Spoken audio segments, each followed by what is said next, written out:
గత 15 సంవత్సరాలుగా స్వామివారు సేవ చేస్తూ ఒక చక్కనైనటువంటి ఆలోచన శివస్వాములందరూ కలిసి ఒక్క చోట సంఘటితమయ్యి ఈ పాదయాత్రగా మనమందరం సంఘటితమయ్యి మనమంతా వేరు వేరు గ్రామాల్లో ఉన్నా మనమందరము ఒకటే అనేటువంటి సంఘటితం చేయడానికి మా కాష్టాత్మందిర్ స్వాములు ఈ సంకల్పాన్ని తీసుకువచ్చినారు. ఒక్కసారి మీరందరూ కరతాళ ధ్వనులతో ఈ యొక్క ఆలోచనకు స్వాగతించాలి. మనమందరము ఇది ప్రతి గ్రామాన ఇటువంటి సాంప్రదాయము ఇటువంటి ఆలోచన రావాలి. మరి శివదీక్ష వేసిన వారు ఎవరయ్యా ముందు ఈ లోకంలో? ఇది ఎక్కడి నుంచి ప్రారంభమైందంటే ఎవరో కాదు, సాక్షాత్తు పార్వతీదేవే శివదీక్షను ముందు ప్రారంభించిందట. శివదీక్ష తీసుకొని ముందు పార్వతీదేవి, ఆ తర్వాత కుబేరుడు, చాలా మంది దేవతలు కూడా శివదీక్ష తీసుకున్నారు.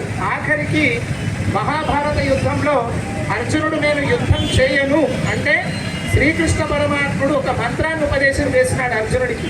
అదే మంత్రం శివపంచాక్షరి మంత్రం.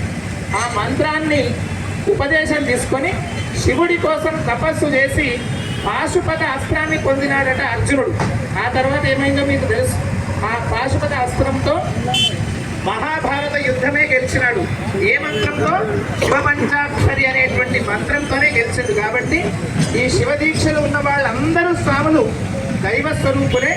ఈ శివదీక్ష యొక్క అనుగ్రహం ఆ పరమేశ్వరుడితో పాటు సమస్త దేవతల అనుగ్రహం మనకు లభిస్తుందని తెలియజేస్తూ ఈ యొక్క కార్యక్రమాన్ని మనం ఈ యొక్క స్థానంలో నారాయణఖేడ్ నడి ప్రాంతంలో మనం శరణు ఘోషతో ఆ స్వామి వారికి మనము పూజను అర్పిస్తూ ఉన్నాము. అందరూ కూడా శరణు ఘోష కార్యక్రమాన్ని నిర్వర్తిస్తూ ఉండండి.